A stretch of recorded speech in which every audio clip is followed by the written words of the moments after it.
अलीकडे चीनचं उत्पादन म्हटलं की अनेक जण मस्करीनं चले तो चांद तक नाही तो शाम तक म्हणतात. पण भारतामध्ये कितीही शेतकऱ्यांचं दुप्पट उत्पन्न करू असं सरकारनं आश्वासन दिलं तरी प्रत्यक्षात उत्पादन वाढवण्याची जी किमया आहे ती आहे दुप्पट उत्पादनानेच. आणि त्यासाठीच चीनचं तंत्रज्ञान उपयोगी पडणार आहे. चीनचं तंत्रज्ञान यामध्ये उपयोगी पडलेलं आहे मक्याच्या या उत्पादनामध्ये. मी आहे बारामतीच्या कृषी विज्ञान केंद्रामध्ये, ज्या ठिकाणी चायनीज मका तंत्रज्ञानाचा अवलंब केलेला आहे. आपण जर पाहिलं तर ही आपली पारंपरिक चीनची पद्धत, मक्याची पद्धत आहे. आणि त्याच विषय सांगायला आपल्याबरोबर आहेत कृषी विज्ञान केंद्राचे तज्ज्ञ संतोष करंजे सर. सर, ह्या चायनीज मका तंत्रज्ञानाचं वैशिष्ट्य काय आहे आणि काय फरक पडेल?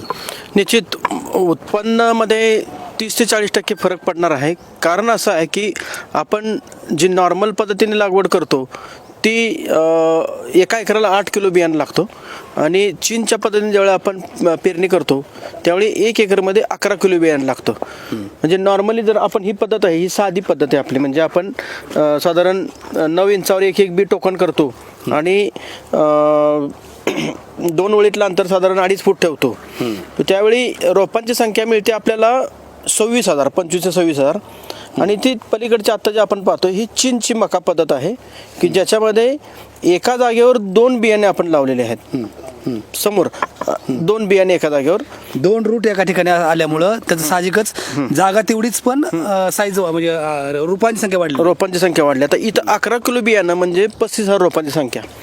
जर एका ह्याला एकच कणीस चांगलं मिळालं, इकडे 25,000 गुणिले 150 ग्राम आणि तिकडे 35,000 गुणिले 150 ग्राम, त्याचं गणित काढलं तर 49 क्विंटल होतं. इकडचं गणित काढलं तर साधारणपणे 28 ते 30 क्विंटल होतं. आपल्या इकडे 20 क्विंटलचं उत्पादन वाढते नुसते त्या पद्धत बदलल्यामुळे. आता सगळ्यात महत्त्वाचं मका लागवड केल्यानंतर असं होतं की मका हे स्वपरागीभवन क्रॉप आहे की हे जे तुम्हाला कणीस दिसतं आहे हे मादी फुलं आहे आणि वरचा चुरा जो आहे ते नर फुलं आहे. आणि ह्याच्यावर जे काय परागकण पडलेले दिसत आहेत तुम्हाला ह्याच्यावर, हे परागकण ह्या कणसावर पडले पाहिजेत तर हे कणीस पूर्ण भरतो. तर यासाठी जर ज्यावेळी आपण दाट लागवड करतो सलग त्यावेळी हे पाणी एकमेकात गुंततात आणि हा तुरा वरच्यावरच अडकून राहतो. त्यामुळे ते परागीभवन होत नाही आणि कणीस पूर्ण भरत नाही. दुसरं सगळ्यात महत्त्वाचं, खरं तर तांत्रिक बाबा आणि महत्त्वाचे आहे, परंतु लोक लक्षात घेत नाही. आता ह्याच्या पुढचा सगळ्यात महत्त्वाचा विषय आहे की हे कार्बन लविंग क्रॉप आहे. म्हणजे याला फोटोसिंथेसिस होण्यासाठी कार्बन जास्त लागतो. आणि जर दाट लागवड केली तर फक्त वरच्या पानांवर सूर्यप्रकाश पडेल आणि खालची पानं तशीच राहतील. इथं आपण जोडवळ पद्धत लागवड केली आहे.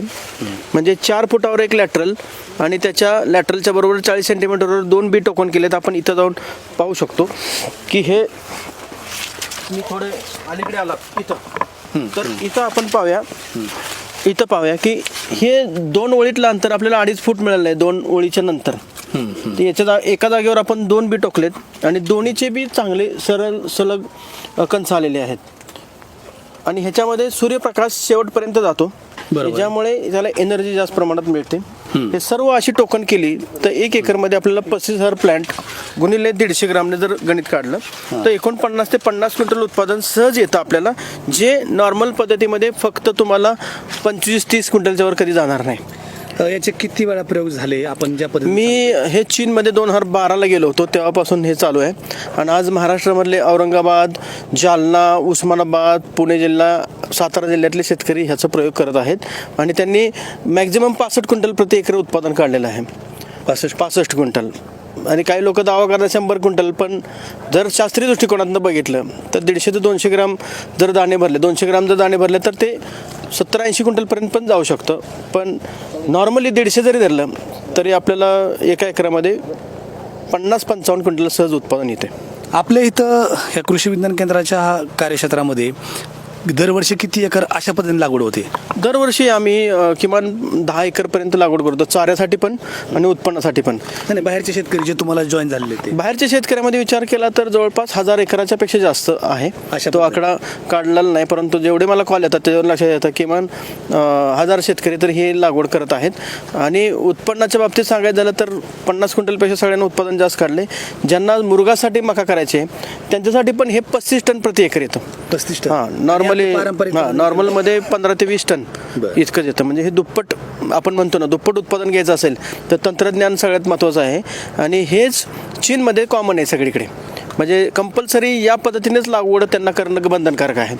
तर ही पद्धत प्रूव्हन असल्यामुळे त्यांनी बंधनकारक केलेलं आहे. आपल्याकडे अजून शेतकऱ्यांना त्याचे संभ्रम आहे. आणि हे मॅकनायझेशननं पण होतं. जे आपण टोकन पद्धतीचं अवजार आहे त्याच्यामध्ये एका जागेवर बरोबर 2-2 बी टोकण्याचं पण ऑटोमॅटिक यंत्र आलेलं आहे. काही शेतकऱ्यांनी स्वतःचे यंत्र बनवले. मला त्यांचे व्हिडिओ पण टाकलेत, तर तेही मी तुम्हाला दाखवेन की त्या पद्धतीने आपण ऑटोमॅटिक अवजाराद्वारे पण करू शकतो आहे. खरं तर चीनच्या बाबतीत आपले काहीही मतं असली तरीसुद्धा तंत्रज्ञानाच्या बाबतीत मात्र गेली 12 वर्ष चीनचं हे मक्याचं तंत्रज्ञान लोकांना उत्पादन वाढीसाठी मदत करते. आणि म्हणूनच जेव्हा तुम्ही बारामतीत याल तेव्हा हे चायनीज तंत्र नक्की पहा. हे चले तो चांद तक नाही तो शाम तक असं नाही, तर ते चालत राहिलं तर दुप्पट उत्पन्नाची शाश्वती नक्की देऊ शकतं. तुम्ही ज्यावेळी बारामतीत याल तेव्हा हे तंत्रज्ञान नक्की पहा.